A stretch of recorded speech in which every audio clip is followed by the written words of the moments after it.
우리 교회 매주일 설교는 아브라함의 여정을 따라가고 있습니다. 아브라함은 본래 갈대아 우르 지역에서 태어났고 거기서 살고 있었습니다. 그런데 뒤를 이을 자식이 없어 무력감에 빠져 있을 때 하나님이 그를 찾아오셨습니다. 그리고 하나님이 아브라함에게 네가 하나님 땅으로 오면 내가 너에게 자식도 주겠고 복도 주겠고 또 복의 근원도 되게 해주겠다, 그렇게 말씀하셨습니다. 그래서 아브라함은 그 약속의 말씀을 듣고는 그 정든 본토와 친척, 친구, 형제들 그것을 다 떠나서 하나님의 약속하신 땅으로 간 거예요. 그런데 그들 부부가 널찍해 그들 부부만 나온 것이 아니라 아버지도 함께 나왔고 조카, 그러니까 그 미리 죽은 막내 동생의 아들인 조카도 또 함께 나왔습니다. 그래서 그렇게 와서 이제 갈대 그 가나안 땅으로 가는데 가다가 아버지는 중간 하란에서 가나안 땅을 밟아보지도 못하고 하란 땅에서 죽고 말았고요. 아버지가 죽고 난 뒤에 아브라함은 그 부부와 자기들 식솔들과 롯과 함께 가나안 땅으로 그렇게 행군해 간 거예요. 오랜 시간을 걷고 걸어서 마침내 그렇게 가나안 땅에 들어갔습니다. 그런 후에 얼마의 시간이 지난 후의 상황이 오늘 본문 말씀이에요. 물론 그 중간에 기근이 들어가지고 애굽에 내려갔다 오게 되었습니다. 지난주에 우리가 했죠.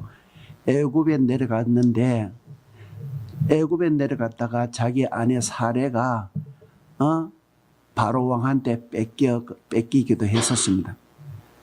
그런데 하나님이 찾아오셔서 그 바로 왕에서 애굽 바로 왕에게서 사레를 되찾아 주셔서 그래서 이제 가나안 땅 다시 돌아오게 되게 됐습니다. 그런 과정 중에 이 사람들의 재산이 급격하게 늘었는 거예요. 애굽에는 내려갈 때는 빈털터리에 내려갔는데 애굽에 내려갔다가 아내를 한번 뺏기고 나니까 그 대가로 바로한테 많은 가축들과 또 노비들도 선물로 받았지 않습니까?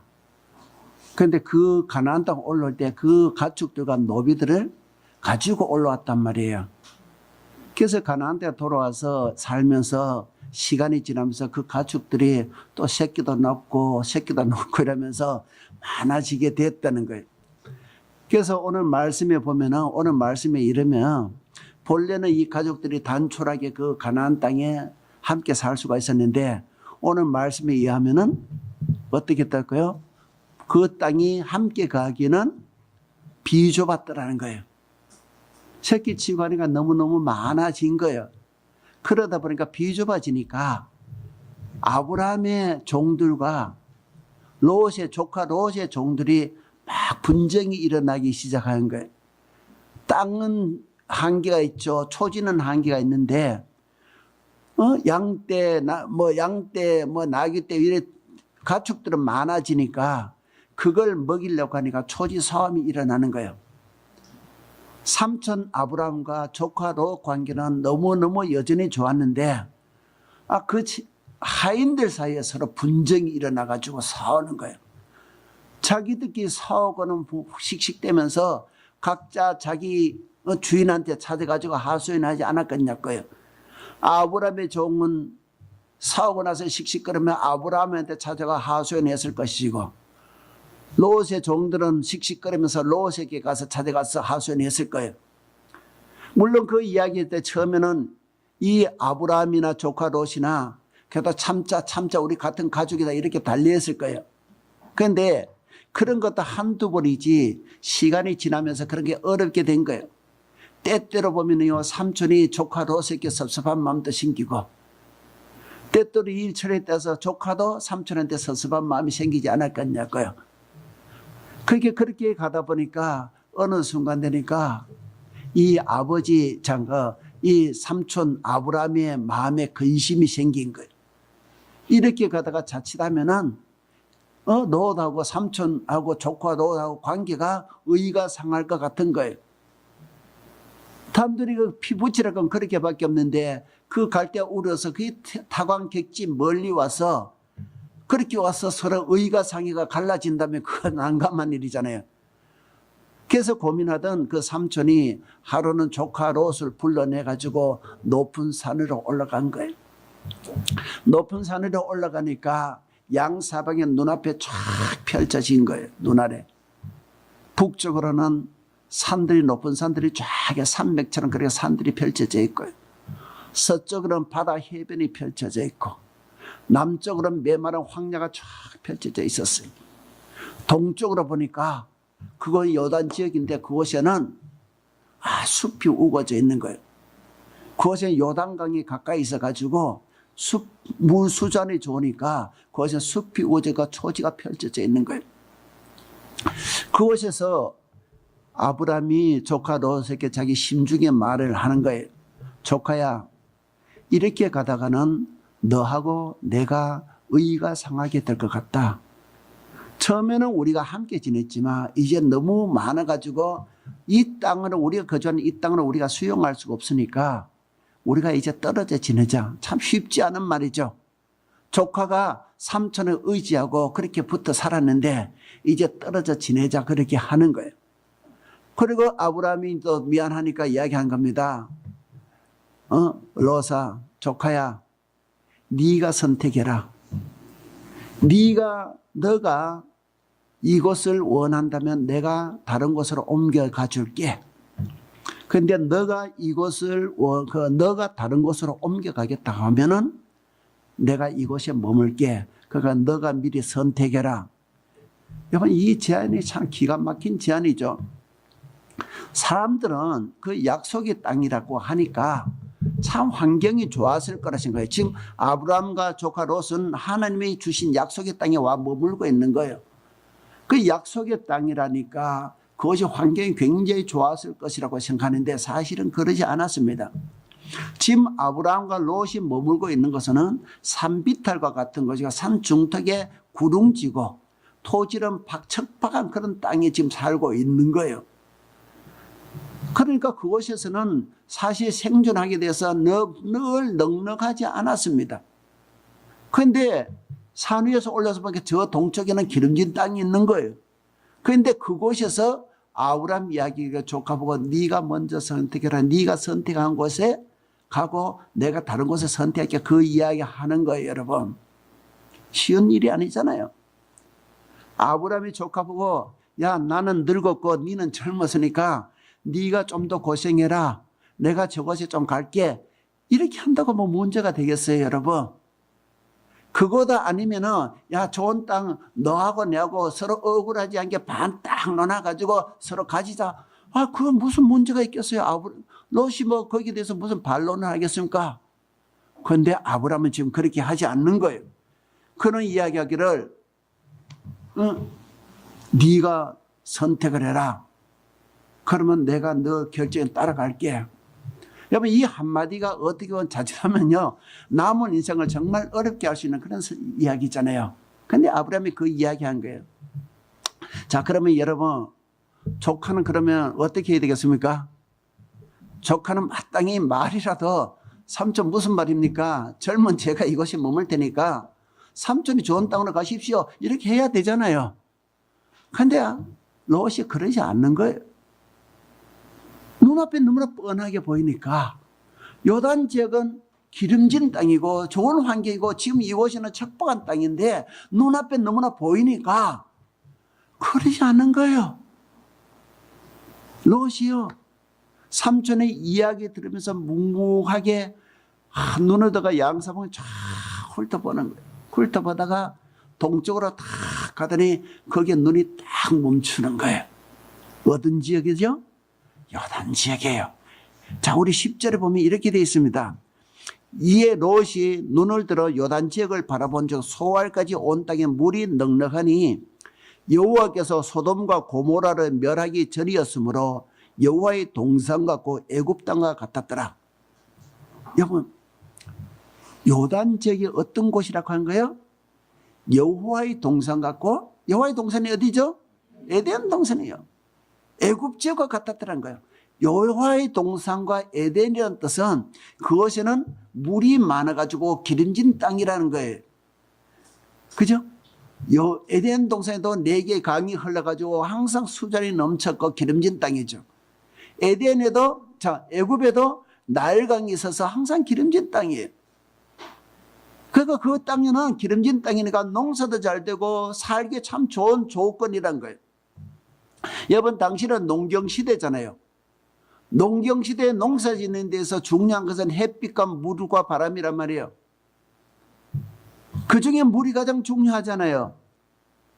물만 넉넉하면 땅이 기름지면은 농사가 잘 되고, 그러니까 물이 많다는 것은 정말 농경시대는 중요한 것이고, 천혜의 어떤 그 복된 땅이란 말이에요.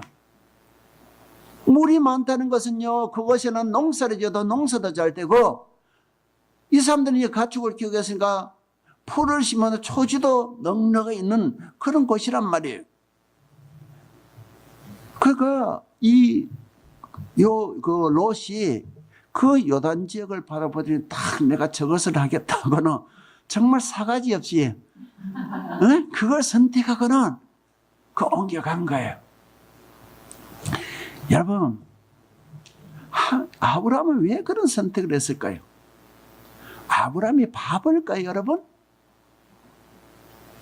왜 그런 선택을 했을까요? 눈앞에 뻔히 보는 그런 상황에서 어떻게 그런 선택을 할 수 있었을까요? 여러분, 제 생각에는 아브라함의 조카한테 너가 먼저 선택을 할 때는 이미 아브라함 속에는 이미 선택이 끝나 있었다고 저는 보는 거예요. 아브라함이 선택하는 것은 가나안 땅도 아니고 요단 지역도 아니었어요. 아브라함이 선택한 것은 하나님이었어요. 아브라함이 선택한 것은 하나님이었고 하나님의 약속을 선택한 거예요. 하나님을 붙잡고 하나님의 약속을 선택하니까 아브라함에게 있어서는 가나안 땅이든 요단 지역이든 중요하지 않았어요. 중요한 건 하나님이 나와 함께 하냐, 그 문제였어요. 여하튼 이렇게 해서 롯이 가족들 데리고 떠나가니까 아무리 약속이 있다 할지라도 그런 말이 있잖아요. 든 자리는 안 보여도 난 자리는 보인다는 말이 있죠. 그렇게 복작복작 살다가 그 한 무더기가 쫙 떠나고 나니까 마음이 행하지 않겠어요. 특히 그동안 자기가 그렇게 챙겼던 조카 롯 가족인데, 그냥 아마도 제 상상에는 아브라함이 허전한 마음을 달래기 위해서 그 산비탈을 이리저리 돌아다녔을 것 같아요. 그런데 그 순간에 하나님이요 그에게 나타나신 거예요. 하나님이 나타나서 그에게 말씀하신 거예요. 자, 14절에서 16절 우리 한번 읽어볼까요? 자, 시작.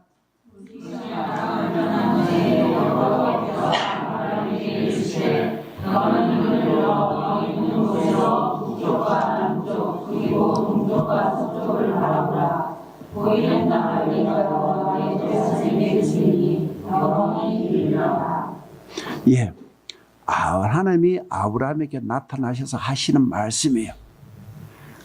눈을 떠 동서남북을 바라보라. 그 땅은 너와 너 자손에게 영원히 줄 것이다. 그리고 약속된 네 몸에서 자식도 주겠고 네 몸에 대한 그 자식을 통해서 민족도 이루어지 내가 그 약속을 지키게 그 약속을 하시는 거예요. 정말 롯이 떠나고 난 뒤에 내가 제대로 하고 있는 건지 모르겠다. 이 척박한 땅에서 갈 수 있을까? 이런 마음의 갈등도 안 들었겠어요. 믿음으로 선택했다고 하지만 그럼에도 한편으로는 불안하지 않았겠냐고요. 그런데 그때 하나님 나타나셔가지고 이 말씀을 들려주신 거예요. 아브라함의 마음속에 이 말씀이 들린 거예요. 여러분, 아브라함이 어땠을 것 같습니까? 아멘하지 않았겠어요, 여러분? 하나님을 선택하고 하나님의 약속을 붙잡은 자에게 하나님이 주시는 하나님의 반응이었어요. 여러분, 오늘 이 말씀 속에서 우리에게 향하신 하나님의 뜻을 확인할 수 있게 되길 바랍니다. 여러분, 눈에 보기에는 당연히 롯이 선택한 요단 지역이 아름다운 땅이에요. 요단강이 그것이 금방이 흐르고 있어서 그 땅이야말로 정말 천혜의 조건을 갖춘 곳이고 그냥 보기에는 그 땅이 정말 복된 땅이죠. 그것은 그야말로 풍요가 손에 잡힌 땅이었어요. 하지만 아브라함이 살고 머물러 있는 이 지역은 그런 지역이 아니었어요. 말씀드렸지만 척박한 땅이고 메마른 땅이고 생존조차도 쉽지 않은 땅이었어요. 오직 그 땅에서는요, 하늘만 바라보고 살아야 되는 땅이었어요. 산비탈이니까 거기서 저수지가 있습니까? 뭐 강이 아무것도 없잖아요. 오직 하나님만 바라보고 살아야 된다니까요. 비가 올지, 비가 와야 소지가 사는데 그 비가 오늘 올지 내일 올지 모레 올지 한 달 후에 올지 그것도 모르는 거예요. 그냥 하늘만 바라보고 사는 삶이에요, 그 땅은. 그러니까 그런 조건만을 보면은 여러분, 그 땅이 얼마나 가깝은 땅이에요. 내일 일도 보이지 않는 그런 땅이에요. 그런데 성경은 이야기하기를 그 땅이 하나님의 땅이요, 그 땅이 약속 있는 땅이요, 그 땅이 복된 땅이라고 그렇게 이야기하는 거예요. 기름지고 물이 많고 기름진 그 요단 지역이 복된 땅이 아니라 이 척박한 땅이지만 이 땅이 복된 땅이라고 하나님이 그 이야기를 하시는 거예요. 여러분, 믿음의 눈으로 보면 그렇게 보인다는 거예요. 후일에 모세가 이 아브라함이 가는 이 땅에 대해서 말씀한 내용이 있습니다. 자, 신명기를 한번 보겠습니다. 자, 제가 영상을 찾아 놨으니까 봅시다. 자, 신명기 11장 10절 11절. 자, 한번 읽어보겠습니다.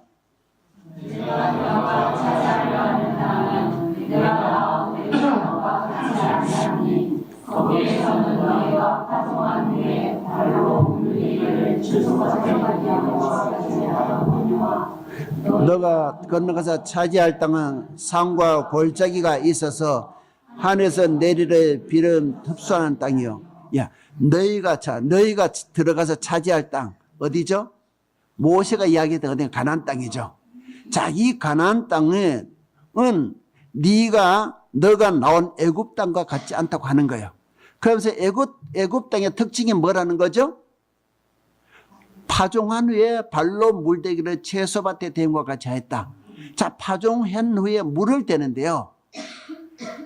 물을 갖다 대는데 어떻게 된다고요? 발로 설설 하면 됐다는 거예요. 쉬웠다는 거예요. 그러니까 이 애굽 땅은 옆에 나일 강은 큰 수조한 데 있었을 뿐더러 그 땅은 너무나 부드러워서 그 물을 떼는데 쉬어서 발로 설설 대면 되었다는 거예요. 좋은 조건이 있는 땅이란 거예요. 그죠? 자, 그런데 11절 너희가 건너가서 차지할 땅은 가나안 땅이죠.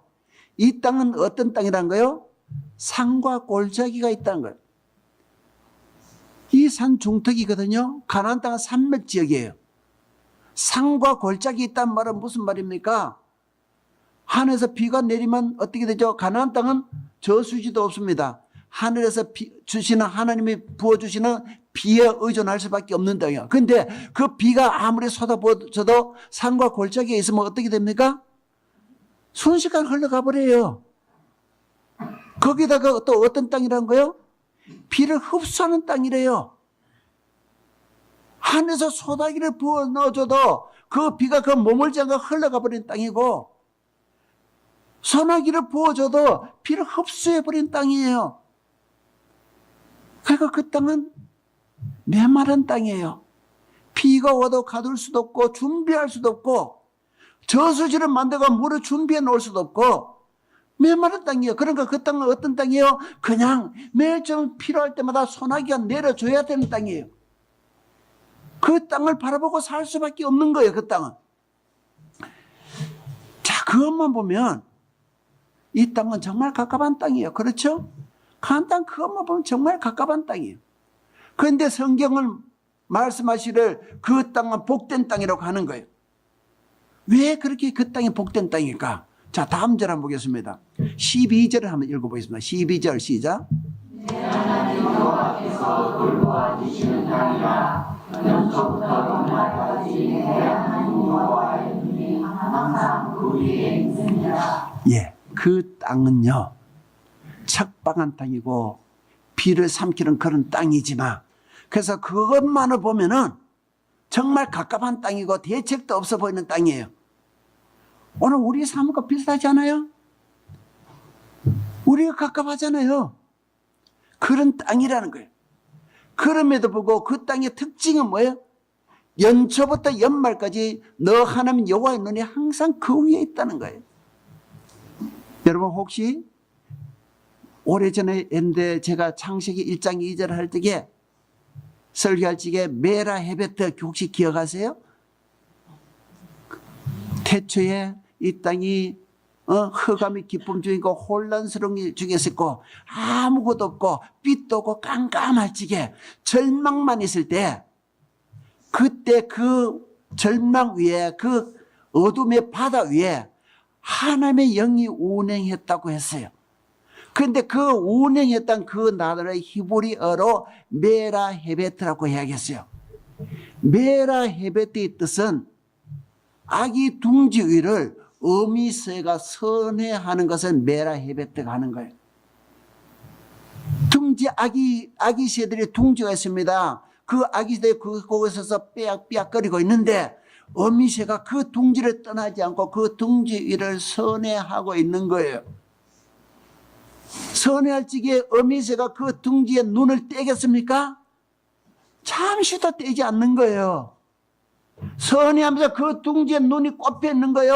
혹시나 뱀이라든가 다른 짐승이 와서 자기 둥지를 그 새끼가 있는 둥지를 해할까 싶어서 그 눈을 잠시도 떼지 않고 지켜보고 있는 거예요.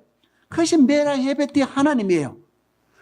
하나님이 오늘 지금 이야기하는 그 약속의 땅에는 하나님께서 연초부터 연말까지 하는 여호와의 눈이 그곳에서 떠나지 않는다는 거예요. 여러분, 우리 하나님의 사람의 삶은 우리 삶이 척박하고 어렵다 할지라도 하나님의 눈이 우리 삶에서 잠시도 떠나지 않는다, 그 약속을 하시는 거예요. 여러분 믿으시기 바랍니다. 내가 보기엔 갑갑하고 답답해 보이지만 이곳에는 하나님의 눈길이 머물고 있다는 거예요. 저놈은 내 자식이지, 저 자식은 내 자식이고 내 피부치 자식이지, 그러니까 내가 보고 지켜보고 있어야지. 하나님은 그러고 있다는 거예요. 또 두 번째 그 땅은요, 14절 읽어봅시다. 14절 시작. 여호와께서 너희 땅엔 이른 비에 늦은 비를 적당한 때에 내리시리니 너희가 곡식과 포도주와 기름을 얻을 것이요. 여러분, 척박한 땅이지만요, 메마른 땅이지만 하나님이 그 땅에 이른 비 늦은 비를 적당한 때로 내려주신대. 아무것도 없는 것처럼 보이지만, 그래서 메말라가 대책이 없는 것처럼 보이지만, 길이 없는 것처럼 보이지만 하나님이 이른 비 늦은 비로 적당한 때 거기에 비를 쏟아부어 주신다는 거예요. 그래서 그 가나안 땅에 살면은 땅이 메마르고 척박해서요, 비가 없어서 메말라 가지고 심었던 초지들이 시들시들 죽어가는 거예요. 대책이 없습니다. 사람이 할 수 있는 게 뭐가 있겠어요? 그 가나안 땅에 아브라함이 머물는데 그곳에 할 수 있는 게 뭐가 있겠어요? 어느 날 갑자기요, 안에서 소낙비가 쏟아지는 거예요, 여러분. 웅덩이부터 막 쏟아지니까, 그 비가 쏟아지고 나니까 온 세상이 말라가던 세상이요, 파랗게 그 풀들이, 초지들이 빛을 발하면서 그렇게 일어나는 거예요, 여러분. 감동이지 않습니까? 여러분, 우리 하나님의 사람들은요, 그렇게 기적을 먹고 사는 거예요, 여러분. 그 기적이에요, 여러분. 하나님의 사람들은 우리의 능력이나 우리 가진 것으로 사는 것이 아니라 하나님이 주시는 은혜로 그렇게 사는 거예요. 금방 끝나버릴 것처럼 보이고 길이 없어 보이는데 하나님이 주신 그 은혜로 우리가 영원히 살아난 것이고 우리 은혜로 기적을 먹고 사는 거예요. 하나님이요, 때를 따라 이른 비 늦은 비 주신다는 거예요. 그래서 뭐라 합니까? 너희가 곡식과 포도주와 기름을 얻을 것이라고 합니다. 곡식을 얻을 것이고요, 포도주를 얻을 것이고 기름을 얻게 된다고 그렇게 이야기하는 거예요, 여러분. 여러분, 제가 목회하면서요, 많은 그런 분들을 봤어요. 목회하면은 목사님 이제 정말 대책이 없습니다. 모든 수입이 끊어졌습니다. 이제 살고 있는 이런 것도 다 내놔야 되고요. 길이 없습니다. 직장도 떨어졌고요. 파산 상태에서 정말 목사님 갑갑합니다. 하나님이 챙겨주셔야 되는데 길은 없어요. 한숨 푹푹 쉬는 거예요. 제가 그런 분들 만나서 보는데 여러분 형편도 좋아야 좋은 말 해주거든요. 형편도 뭔가 보여야 기도를 해주는데 정말 길이 없고 대책이 없어 보이면 뭐라고 위로해 줄 말도 없어요. 기도를 해줘도 뭘 기도해 줄 것도 없어요. 정말 하나님 불쌍히 여겨주십시오. 그 기도밖에 해줄 수가 없잖아요. 근데 여러분 금방 끝나버릴 것 같는데요. 1년 지나도 살고 있고 2년 지나도 살고 있고 3년 4년 지나도요. 만나면은 여전히 먹고 살고 있으면서 하는 소리가 수입도 없는데 다 먹고 살고 원하는 거 먹고 산다는 거예요. 지갑 속에 쓸 돈이 끊어져 본 적이 없다는 거예요. 계산이 안 나는 거예요. 여러분 기적을 먹고 사는 거예요. 정말 계산이 안 나오거든요. 근데 하나님이 시를 따라서 이름이 늦은 비를 하면서 먹여주심으로 넉넉하지는 않지만 항상 필요한 대로 먹고 살면서 지갑 속에 돈이 있어요, 여러분. 통장에 사져 놓은 것은 없어요.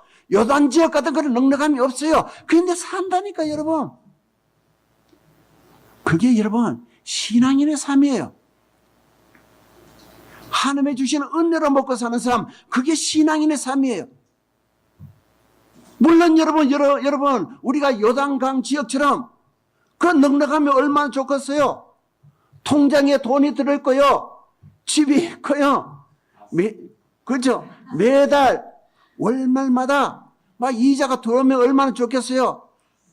제가 전도지 하는데 그 내용 뒤에 내용을 우리 코너 쓰는데 그 이야기 하나를 옮겨 썼거든요. 정말 그렇게 넉넉하면 얼마나 좋겠어요. 걱정이 없겠죠. 지금 롯이 그 길을 간 거예요. 롯이 요단 지역의 선택에 갔던 거는 그런 조건을 찾아간 거예요. 근데 여러분 성경은요 롯이 그 인생이 나중에 소돔성이 멸망함과 동시에 알거지가 돼요. 여러분 요단 지역이 그 기름진 곳이 롯이 삶을 지켜주지 못했어요. 내가 가진 것, 내가 챙기고 내가 쥐고 있는 것이 내 삶을 갖다가 책임져 주지 못한단 말이에요. 안전하게 만들어 주지 못한단 말이에요, 여러분. 우리의 안전, 우리의 책임은 하나님이 지셔야 되는 거예요. 하나님이 나를 책임져 주시고 하나님이 나를 갖다 세워주시고 지켜봐 주신다면 여러분 우리는 사는 거예요. 아무리 상황이 어렵고 아무리 가진 것이 없다 할지라도 하나님이 나를 챙겨주시고 하나님이 나를 잡고 가시면 여러분 우리는 사는 거예요. 오늘 내 사는 것이 통장이 없습니까? 오늘 내 사는 것이 길이 보이지 않습니까? 척박해 보입니까? 정말 그 아브라함이 살고 있는 가나안 땅처럼 그렇게 척박하고 메말라 보입니까? 하늘은 메마르고 비가 오지 않는 것 같습니까? 근데 내가 아무것도 할 것이 없는 그런 상황입니까? 근데 여러분 그럼에도 불구하고 하나님의 땅에 머무는 거예요. 우리는 하나님의 불러주신 하나님의 자녀예요. 오늘 우리가 힘들고 어렵지만 오늘 우리가 서 있는 이 자리가요 하나님의 약속이 있는 자리예요. 눈을 들어서 세상을 보러 보면 많은 길이 있을 거예요. 여러분 그렇잖아요. 내가 그리스도임을 포기하고 세상에 나가서 길을 찾으면 길이 없습니까? 내 양심을 속이면 길이 없습니까? 그런데 여러분 그 길이 우리를 살리는 땅이 아니에요. 그죠? 어렵고 힘들지만 우리가 서 있는 이 자리가 하나님의 약속이 있는 자리예요. 길이 없는 것처럼 보이지만 이곳에 머물 때 이곳에 하나님이 우리를 지켜봐 주시고요. 이른 비 늦은 비로 우리를 책임져 주시는 거예요. 여러분, 때문에 여러분, 우리가 서로 착각하지 말아야 됩니다. 내가 하나님의 불러주심에 하나님의 자녀임을 잊지 말아야 합니다. 내 상황을 가지고 내 삶이 복받는지 안 복받는지 그렇게 판단하면 안 되는 거예요. 중요한 거는 이곳에 있는 거예요.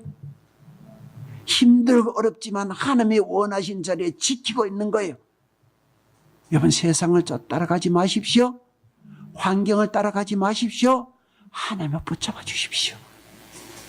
그리고 그런 이들은 상황이 아무리 남아도 하나님만의 나의 힘이시고 하나님만의 나의 구원이시다, 그 고백을 하며 사는 거예요. 궁궐이나 초막이나 그 어떤 것이나 하나님이 고신 것이 그것이 하나님 나라고 그것이 내가 살 짓이라 그렇게 고백하는 거예요. 여러분, 우리가 그런 고백한 자들이 되었으면 좋겠습니다. 하나님이 오늘 약속하신 이 약속의 말씀으로, 아브라함에게 하셨던 그 약속의 말씀으로 오늘 우리에게도 해주시는 약속의 말씀으로 우리가 듣고 믿고 붙잡게 되길 바랍니다. 예, 우리 함께 나의 힘이 되신 여호와여,